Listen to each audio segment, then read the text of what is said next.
Dalam insiden kejatuhan meteor biru yang terjadi di dalam dungeon kuil surgawi yang hilang, Hyo mencoba mengaktifkan akun Fallen Valkyrie-nya. Namun di saat yang sama ia juga terkena kontaminasi zat asing yang menyebabkannya harus dipaksa masuk ke dunia ilusi. Dan apakah yang akan terjadi selanjutnya?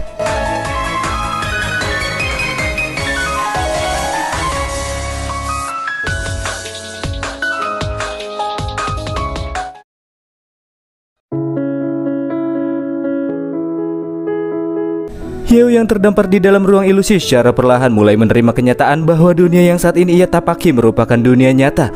Hal ini dikarenakan zat polusi asing yang menyerangnya berada di tingkat kosmik, sehingga efek yang dihasilkan akan sangat kuat, sehingga sangat sulit untuk bisa membenarkan bahwa dunia ini hanyalah sekedar ilusi saja. Kebalikan dari dunia nyata, di dunia ini Hyo dikatakan sebagai murid yang bodoh dan memiliki nasib yang sangat sial dan begitu memprihatinkan. Akan tetapi setelah memasuki dunia tersebut, Hyo juga merasakan adanya sesuatu yang janggal dan itu membuatnya bertanya-tanya dalam pikirannya, apakah ini memang benar-benar dunia yang selama ini ia tempati? Hyo yang masih bengong memikirkan hal tersebut tidak nyaut-nyaut ketika namanya dipanggil oleh gurunya sendiri. Tentu ini membuat sang guru sangat marah. Sebagai anak yang berada di peringkat paling bawah di kelasnya, Hyo juga sering mendapatkan cemoohan dari teman satu kelas yang kerap kali merendahkannya. Hingga pada akhirnya Hyo pun dihukum oleh sang guru dengan berdiri di luar ruangan kelas. Sambil menuju ke arah luar kelas, Hyo pun kembali berpikir bahwa ada sesuatu yang tidak beres. Ia selalu merasakan bahwa dirinya telah melupakan suatu hal yang sangat penting dalam hidupnya. Tapi meskipun ia memikirkannya dengan begitu keras, ia masih belum bisa mengetahui tentang apakah kejanggalan yang selalu terbesit di dalam benaknya ini.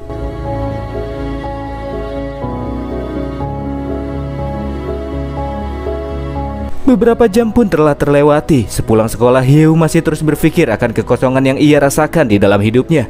Seakan-akan ada suatu part bagian kenangan dirinya yang menghilang begitu saja. Hal ini membuatnya semakin pusing jika terus-menerus difikirkan. Di arah lorong sekolah, banyak murid yang sedang memperbincangkan sebuah game yang bernama King Account. Game ini menjadi trending topik di dunia tersebut dan banyak sekali pengguna yang sudah menginstal game tersebut di dalam ponselnya.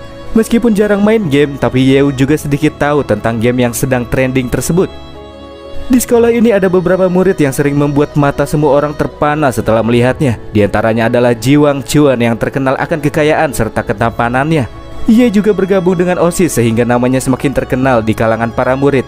Ada pula Mo Ke-er yang sering disanjung-sanjung oleh banyak pria karena dia mempunyai tingkat kepadatan yang cukup, kecantikan maupun kekayaan. Sebagai pewaris grup Hanmo, dia sudah seperti dewi di sekolahnya. Kehidupan mereka jauh berbanding terbalik dengan Hyo yang sama sekali tidak populer dan begitu miskin. Ia pun hanya bisa menghela nafas mengingat akan fakta ini. Dan tak lama berselang muncullah Yunfei yang menghampirinya. Sebagai sosok adik, ia pun tahu jika kondisi kakaknya ini sedang tidak baik-baik saja. Setelah melihat Hyo yang menangis, Yunfei juga bertanya kepada kakaknya sebenarnya apakah yang sedang terjadi sehingga membuatnya cengeng seperti itu. Jika masalahnya Hyo mendapatkan cercaan dari teman-teman sekelasnya lagi seperti yang kerap kali terjadi, maka Yunfei takkan ragu untuk membelanya dan memukul orang yang membuli kakaknya ini. Karena tidak mau menceritakan apa yang telah terjadi, pada akhirnya masalah pun dianggap tuntas dan keduanya pun pergi pulang bersama-sama. Meskipun Hyo kini merasakan kebingungan di dalam pikirannya, tapi ia yakin masih ada keluarga kecil yang membuatnya bahagia. Setibanya di apartemen tempat tinggalnya, Yunfei mengatakan bahwa ada beberapa pekerjaan sekolah yang mesti ia selesaikan. Jadi ia tidak bisa bermain bersama Hyo untuk hari ini. Selain itu, Yunfei juga menjelaskan apabila apartemen Hyo itu ada di lantai 2, tepat di atas apartemen Yunfei ini. Perkataan Yunfei semakin membuat Hyo bingung dan ia terus berdiam diri tanpa mengucapkan sepatah kata pun kala itu. Ketika Yunfei pun menutup pintu apartemennya, Hyo pun semakin dibuat kebingungan karena kenapa ia tidak tinggal bersama sang adik maupun kedua orang tuanya.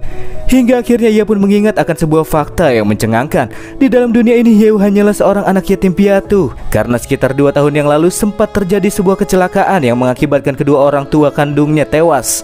Sementara Hyo yang masih hidup setelah mengalami kecelakaan tersebut hanya mempunyai beberapa tabungan dan warisan apartemen sebagai tempat bernaungnya. Hyo yang tidak memiliki orang tua hidup di bawah garis kemiskinan dengan kebutuhan hidup yang di bawah pas-pasan pula. Sedangkan Yunfei dan kedua orang tuanya hanyalah tetangganya sedari kecil yang banyak memberikan bantuan kepada Hyo sehingga Hyo bisa escape dari kesuraman di hidupnya. Dan hanya mereka lah orang yang terus menyemangati Hyo hingga saat ini. Tapi anehnya, mengapa Yeo bisa melupakan fakta besar tersebut? Ia pun menganggap itu dikarenakan ia hanya mau melarikan diri dari kehidupan suram di bawah garis kemiskinannya ini. Bahkan ia tidak mampu membayar tunggakan-tunggakan bulanan seperti listrik, air, internet, dan lain-lain yang semestinya ia harus bayar. Yeo merasa sangat iri dengan kebahagiaan orang lain sebab ia tidak lagi mempunyai kebahagiaan lagi di hidupnya. Kehidupan Yunfei yang memiliki keluarga utuh membuatnya sangat berkecil hati. Tapi harusnya Yeo sudah terbiasa hidup sendiri. Tapi kenapa sekarang ia malah merasa iri dengan orang lain? Ini sangat aneh pikirnya. Dan setelahnya untuk menghilangkan stres yang terus ia alami hari ini, Yeo pun kemudian bermain sebuah game di ponselnya. Meskipun ia jarang-jarang main game, tapi ia berharap dengan permainan ini, pikiran-pikiran memusingkan yang terus membebaninya akan segera hilang. Game yang ia mainkan kali ini bertajuk King Account. Game yang sedang viral-viralnya di sana. Sesaat setelah ia membukanya, tiba-tiba saja terdengarlah suara yang seakan-akan menyapanya yang berbunyi, "Hai tuanku, selamat datang kembali." Tentunya hal ini membuatnya sangat terkejut karena nyatanya Yeo sendiri sebelum-sebelumnya tidak pernah memainkan game tersebut. Selain itu, sistem in-game ini juga mengarahkan Yeo untuk segera membuka sebuah gift pack untuk mendapatkan akun misterius secara random. Dan setelah ia membukanya di sini, Yeo mendapatkan sebuah akun legendary SSR Fallen Valkyrie yang nampaknya terlihat cukup kuat dalam game tersebut. Di saat Yeo menekan tombol klaim untuk mendapatkan hadiahnya, tiba-tiba saja terjadilah guncangan hebat disertai kilatan-kilatan cahaya yang mengisi sebagian ruangannya.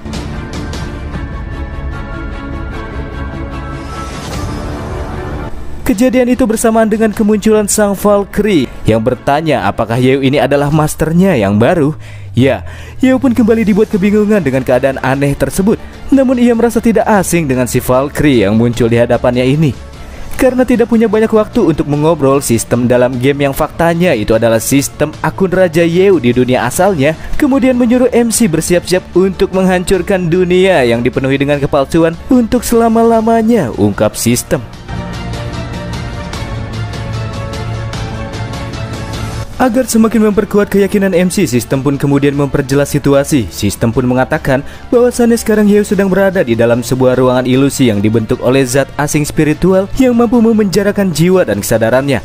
Dan untuk mematahkan kondisi ini dan kembali ke dunia asal, Yeo mesti menghancurkannya. Ucapan sistem membuat pikiran Yeo semakin terdistraksi. Karena meskipun ia memiliki banyak keraguan dengan dunia ilusi ini, namun kenangan-kenangan yang terdapat di dalamnya terasa begitu nyata, sehingga ia tidak bisa mengetahui apakah dunia ini benar-benar nyata ataukah tidak. Sistem pun kembali memperjelas bahwa apa yang kali ini MC hadapi merupakan ilusi yang tercipta dari zat asing tertinggi di tingkat kosmik yang bertujuan untuk memenjarakan jiwa dan kesadarannya demi meruntuhkan semangat juang seseorang. Tapi berkat baiknya, hal ini bertepatan pada saat Yeo mengaktifkan akun Valkyrie-nya, di mana sebagian kekuatan Valkyrie telah bersemayam di dalam tubuh MC. Berkat itu pula sistem akun raja mampu memasuki ruang ilusi ini dari HP Yeo. Meskipun Yeo kini hanya bisa menggunakan sebagian kekuatan Valkyrie, tapi sistem yakin bahwa Yeo pasti mampu mematahkan ruang ilusi tersebut.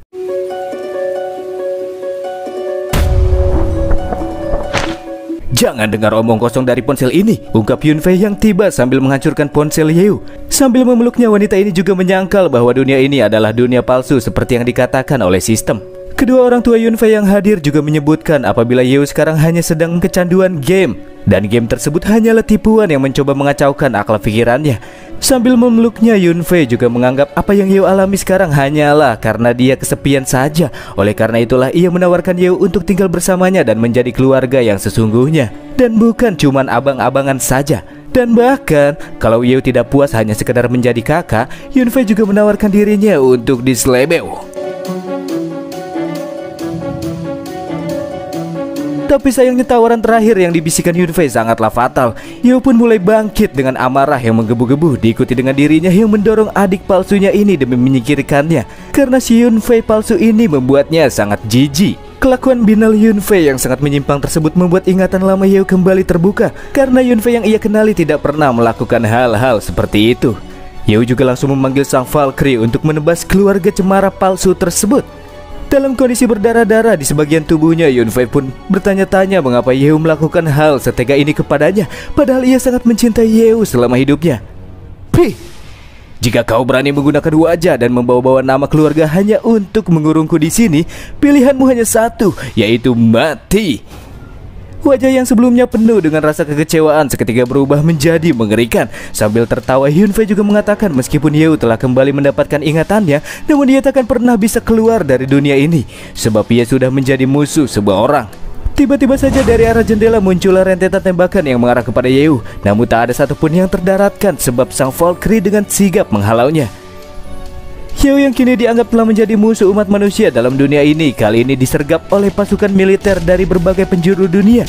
Apartemen tempat bernaungnya pun dibombardir tembakan-tembakan brutal yang tak ada henti-hentinya, hingga membuat tempat tersebut kacau balau, porak-poranda, hancur berantakan. Tapi tak lama berselang, seluruh pasukan militer pun dihancurkan dalam waktu yang singkat oleh serangan lesatan pedang Merlin sang Valkyrie yang saking cepatnya serangan tersebut tidak terlihat begitu jelas. Selesai gempuran tersebut, Yeo pun mengatakan serangan militer barusan sengaja Yeo arahkan kepada Merlin, tapi Merlin sama sekali tidak terkena dampak apapun. Tapi jika ia menyingkirkan Merlin, kemungkinan Yeo akan kembali terkurung dalam dunia ilusi ini lagi. Selanjutnya terjadilah ledakan bom atom yang meledak secara berturut-turut. Kejadian ini tentu semakin membuat para pemirsa semakin terbingung-bingung. Sebenarnya apa sih yang terjadi di sini?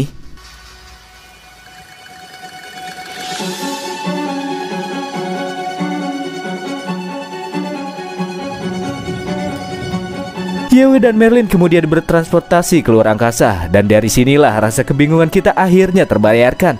Hukum yang terdapat di dalam dunia ilusi ini bermaksud untuk memenjarakan Yeo dan bukan membunuhnya, di mana kesadaran pikiran Yeo sengaja dibuat terguncang oleh zat asing tingkat kosmik, dan dengan pikiran tersebut terbentuklah dunia yang sangat suram di dalamnya. Tapi setelah mendapatkan kembali semua ingatan dan kesadarannya, mulai dari sini semuanya akan berbeda. Jadi, semua pasukan militer dunia sengaja Yeo kerahkan. Begitu pula bom-bom nuklir yang entah berasal dari mana itu juga terjadi atas kehendak Yeo. Ia pun bisa tetap hidup meskipun kini berada di luar angkasa, dan bahkan sang Valkyrie tidak menggila serta menuruti semua perintah Yeo. Itu dikarenakan ilusi ini dibuat dari kesadaran Yeo, di mana MC memiliki otoritas penuh atas dunia ini. Dan bisa dibilang di sini dialah dewa yang mengaturnya. Karena dunia ilusi ini seperti mimpi yang bisa Yeo kendalikan, ia pun kemudian meningkatkan kekuatan Merlin dan menginstruksikannya untuk menghancurkan planet bumi dengan seluruh kekuatannya. Setelah selesai mempersiapkan serangan terkuatnya yang bernama pedang surga, dalam sekejap mata pedang cahaya berukuran mega langsung membelah planet bumi menjadi dua bagian.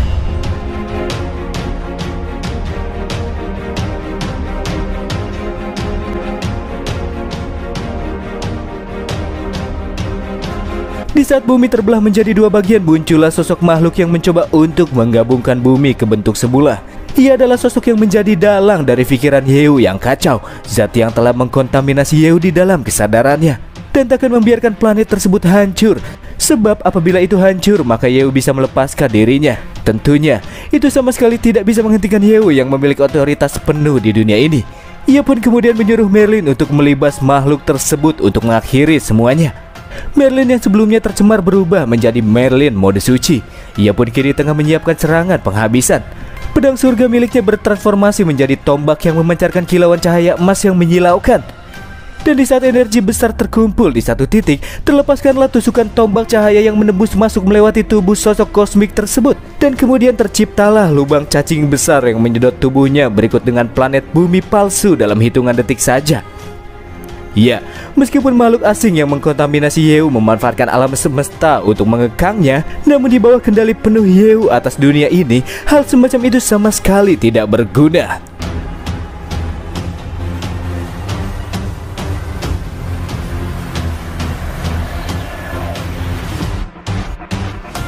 Setelah gerakan besar yang dilakukan oleh Merlin, seketika tubuhnya pun kembali dari mode suci ke mode sebelumnya. Sangat disayangkan, padahal Yeo suka dengan bentuk suci Merlin. Dan setelahnya keduanya pun pergi ke arah lubang cacing yang menjadi perantara untuk keluar dari dunia ilusi tersebut.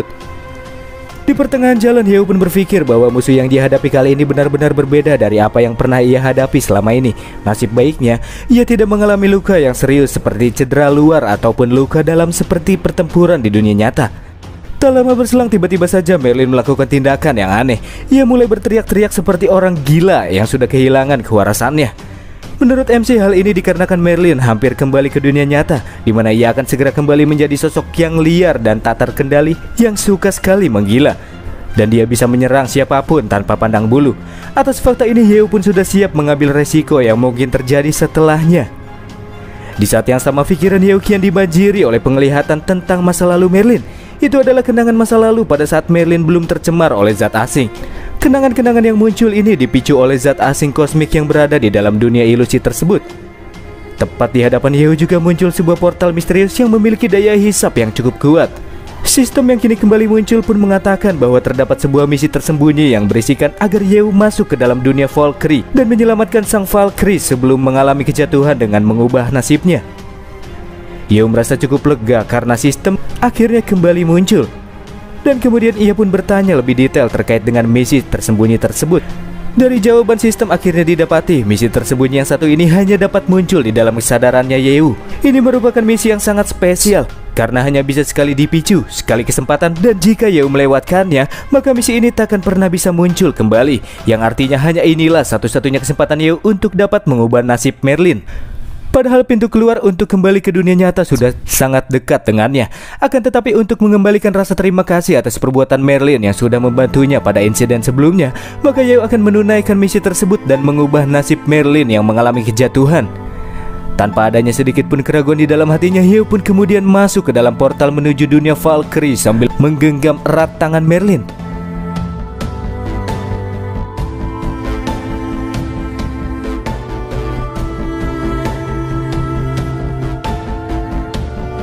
Scene pun beralih ke sebuah dunia yang disebut wilayahnya para dewa, Alangarde. Ini adalah dunia tempat di mana sang Valkyrie berasal, berikut dengan terlihatnya Yeo yang baru saja menginjakkan kakinya di sana.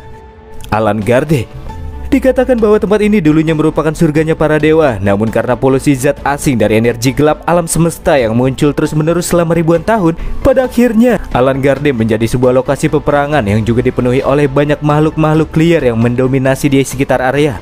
Di dunia ini, Yeo juga bisa menggunakan semua akunnya dengan normal kecuali akun Valkyrie-nya. Yeo juga bisa mengkonversikan uang di dunia asalnya menjadi alat pertukaran yang sah di dunia ini. Selain itu, Yeo juga diberikan sebuah kemampuan khusus di sini, yaitu manipulasi garis waktu. Kemampuan ini membuat Yeo bisa dengan bebas mempercepat ataupun memundurkan garis waktu dalam batas tertentu. Perlu digarisbawahi, kemampuan ini hanya bisa Yeo gunakan selama di dunia Valkyrie saja. Dan tujuan utama dari misi ini tak lain dan tak bukan yakni untuk menghentikan kejatuhan sang Valkyrie. Perihal imbalan atas penyelesaian misi tersembunyi ini membuat Yeo bisa menggunakan akun Valkyrie sesuka hatinya, dan efek kegilaan yang menyebabkan akun ini menyerang secara membabi buta akan ditiadakan. Valkyrie juga akan kembali ke bentuk mode sucinya.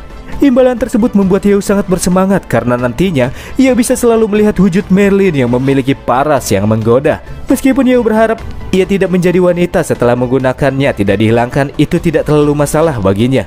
Selain itu, kemampuan manipulasi garis waktu yang ia dapatkan juga semakin mengobarkan api semangatnya.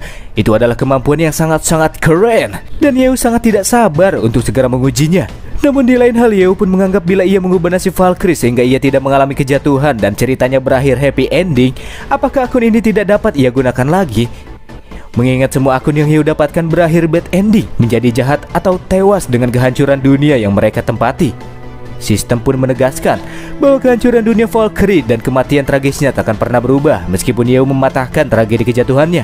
Takdir yang ditentukan takkan bisa diubah. Walaupun sangat menyedihkan, tapi Yeo tidak bisa berbuat apa-apa. Hal ini sama seperti Laguna yang memang ditakdirkan untuk menjadi Shadow King yang takdirnya takkan mungkin bisa diubah. Mengesampingkan takdir, di dalam dunia ini Yeo juga merasa mungkin ada banyak sekali harta-harta suci yang bisa ia dapatkan. Jadi Yeo akan menggarap semuanya yang bisa ia temukan di tempat ini.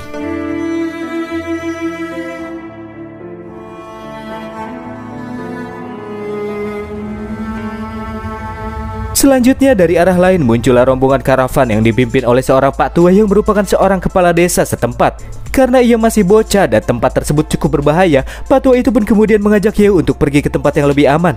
Yeo yang masih kekurangan info tentang dunia para dewa ini kemudian memutuskan untuk bergabung dengan pak kepala desa demi mendapatkan beberapa informasi.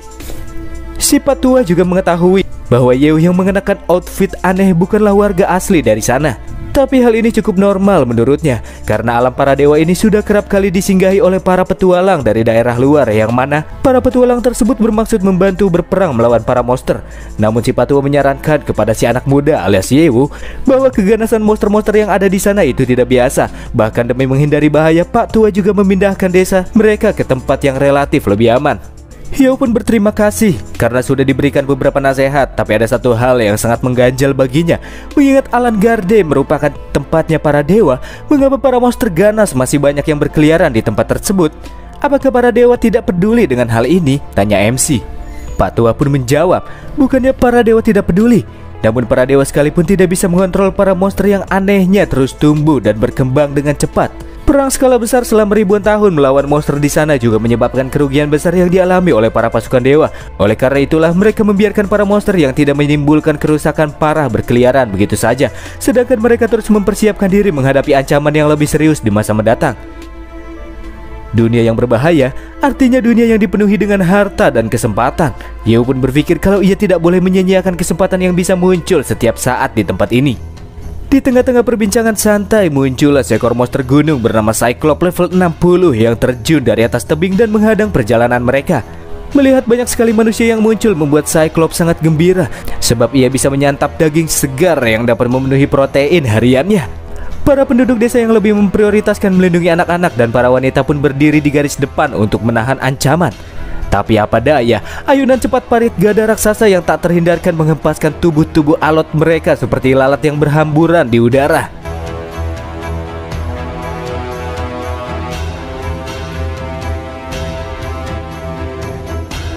Sebagai monster yang pilih-pilih soal makanan, pertama-tama Cyclops memutuskan untuk menikmati daging wanita dan anak-anak yang tentunya memiliki kulit serta tekstur daging yang empuk.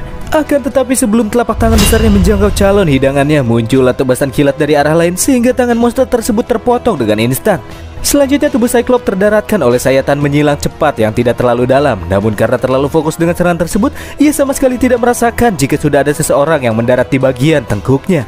Mata satu-satunya yang dimiliki oleh Cyclops kemudian dicungkil keluar oleh seorang wanita blonde, di mana cungkilan tersebut juga mengakhiri battle singkat kali ini karena sang monster harus wafat sebelum ia mampu memberikan perlawanan yang berarti.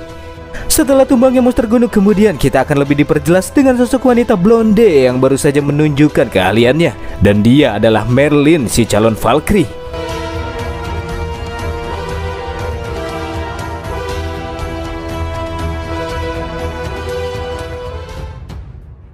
Sorak-sorai dari para penduduk desa yang masih hidup dalam serangan balasan kian tertuju kepada Merlin. Kehadiran yang muncul tiba-tiba membawa perasaan aman, sebab Merlin yang mereka kenal adalah gadis muda yang kuat. Apa-apaan ini? Tutur Hyo di dalam hatinya setelah ia melihat sosok Merlin yang memiliki kepribadian yang sangat ceria di masa mudanya. Ia tidak terlalu biasa, sebab Hyo lebih familiar dengan Merlin yang berkepribadian kusut dan suram. Pak Tua pun kemudian memperkenalkan jika wanita yang menolong mereka namanya Merlin. Pada awalnya Merlin adalah bayi yang terlantar di hutan, dan si Pak Kepala Desa yang menemukannya ketika beliau sedang berburu kemudian membawanya pulang ke desa. Sejak masa kanak-kanak, Merlin terkenal akan kepintaran serta kelincahannya. Merlin yang diterima baik oleh seluruh warga desa pun terus tumbuh dan berkembang seperti anak normal seusianya. Namun karena terlahir dengan kekuatan besar sedari kecil, pada akhirnya Merlin menggunakan kekuatannya untuk melindungi penduduk desa dari segala mara bahaya. Misi yang Hyo jalani kali ini berbanding terbalik dengan misi Shadow King. Dalam misi Shadow King, Hyo membantu Laguna jatuh lebih cepat ke dalam kegelapan, sedangkan misi ini menyuruh Hyo agar Merlin tidak jatuh ke dalam kegelapan. Dalam misi ini nampaknya Hyo bermaksud untuk menggunakan kemampuan manipulasi garis waktunya dan mempercepat kebagian inti dari permasalahannya. Tapi karena ia masih memerlukan beberapa informasi lagi sementara waktu, Hyo tidak akan mengaktifkan kemampuan tersebut. Namun tanpa disangka-sangka dan tanpa diduga-duga, seekor jenderal monster gunung pun muncul di tengah-tengah rombongan karavan. Makhluk ini tiba di saat ia mengetahui jika sejawatnya baru saja tewas di tangan para manusia. Monster jenderal gunung ini juga memiliki level 2 kali lipat dari monster sebelumnya. Tanpa banyak basa-basi, sang monster pun mendaratkan sebuah serangan pentungan parit gada cepat ke arah Merlin. Namun dengan kecepatan refleksnya, Merlin dengan sigap mampu menghindari serangan tersebut. Tapi dengan tubuh besarnya, makhluk tersebut pun bisa bergerak dengan cepat, dan dalam sekejap mata ia sudah berada di balik punggung Merlin yang belum sempat mendaratkan kakinya ke atas permukaan tanah. Dan hap, tangan besarnya pun dengan cepat mencengkeram tubuh mulus wanita tersebut. Dari sinilah Merlin menyadari adanya kesenjangan yang terlampau jauh di antara mereka dalam segala aspek, entah itu kecepatan maupun kekuatan. Oleh karena itulah dia mengarahkan seluruh penduduk desa untuk segera putar balik, sedangkan Merlin akan berupaya menahan sang monster sebisa mungkin. Menahanku? Bagaimana cara melakukannya? Ungkap si monster. Di saat itulah Merlin menyerang lengan tangan monster yang mencengkeramnya dengan menggunakan pedang terbang yang bisa ia kendalikan, sehingga Merlin bisa meloloskan diri dari sang Jenderal Gunung. Dari serangan tersebut, sang monster pun menyadari apabila Merlin ini merupakan calon Valkyrie di masa depan. Merlin yang mengiyakan ucapan sang monster pun mengeluarkan aura sucinya untuk mengintimidasi lawan dengan membawa-bawa nama Valkyrie yang biasanya ditakuti oleh para monster. Namun si monster sama sekali tidak merasa ngeri, justru ia semakin bersemangat.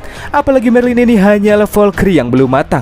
Di saat yang sama, sang monster pun mengeluarkan tali dari bokongnya, dan dengan cepat benda tersebut diarahkan kepada Merlin. Dan Merlin yang sama sekali tidak mengiranya pada akhirnya harus terjerat oleh tali-tali yang dibuat dengan material khusus, yang bahkan bila pedang tajamnya sama sekali tidak bisa memotong tali-tali tersebut. Jenderal Gunung yang berhasil membungkam Merlin sangat senang, sebab calon Valkyrie adalah kudapan yang sangat spesial dan sangat jarang ia bisa dapatkan. Jadi Jenderal Gunung akan terlebih dahulu menyantap manusia lainnya sebagai hidangan pembuka, sedangkan Merlin akan dijadikan hidangan utama yang dilahap setelahnya. Merlin yang merasa terhina menjadi makanan monster masih terus memberontak. Daripada menjadi makanan monster, ia lebih memilih bunuh diri saja. Tapi sayangnya tali khusus lawan memiliki sebuah efek yang lambat laun akan membuat kesadaran seseorang menghilang. Jadi Merlin takkan bisa memberontak lebih lama lagi. Oh, tidak kusangka ada daging lembut yang menawarkan dirinya sendiri sebagai makanan pembuka. Tapi sepertinya daging kecil sepertimu takkan bisa nyempil di gigiku. Ungkap sang monster yang baru saja melakukan kesalahan yang fatal. Karena orang yang baru saja ia lecehkan adalah yang berdiri dengan santuy di hadapan tubuh besarnya dan serepet. Sebuah gerakan panas yang tak terlihat oleh mata telanjang dengan instan memotong-motong bagian tubuh lawan, di mana sang Jenderal Gunung langsung mokat dengan tragis. Panasnya kobaran api yang membakar potongan tubuh tersebut juga menyebabkan penguapan sehingga tak ada setetes pun darah yang terjatuh di atas permukaan tanah. Yeo sendiri terlihat tetap stay cool, di mana kedua tangannya masih ada di dalam sakunya.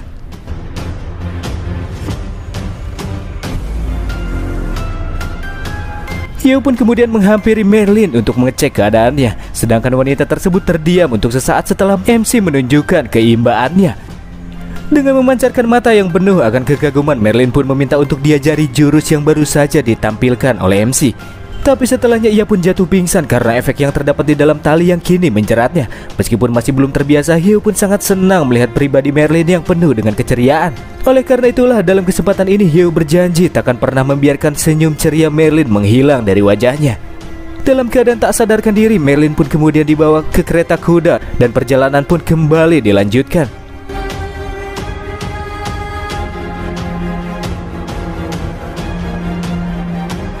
Di tengah-tengah perjalanannya nampak terlihat Merlin mulai siuman. Di sisi lain Yeo sedang mengobrol dengan Patua. Patua sendiri tidak mengira jika Yeo ini nyatanya sangat kuat. Dia jadi nggak enakan karena sebelumnya sudah memberi beberapa nasihat kepada MC.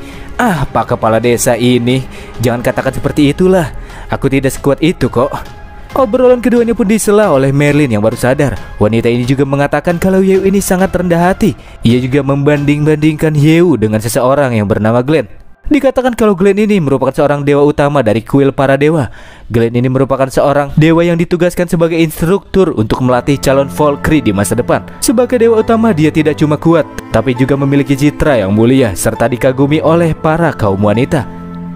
Sedangkan pada hakikatnya, Valkyrie merupakan gadis yang dipilih secara hati-hati oleh umat manusia. Valkyrie juga memiliki kekuatan besar dan biasanya mereka berada di sisi dewa di dalam sebuah pertarungan yang besar.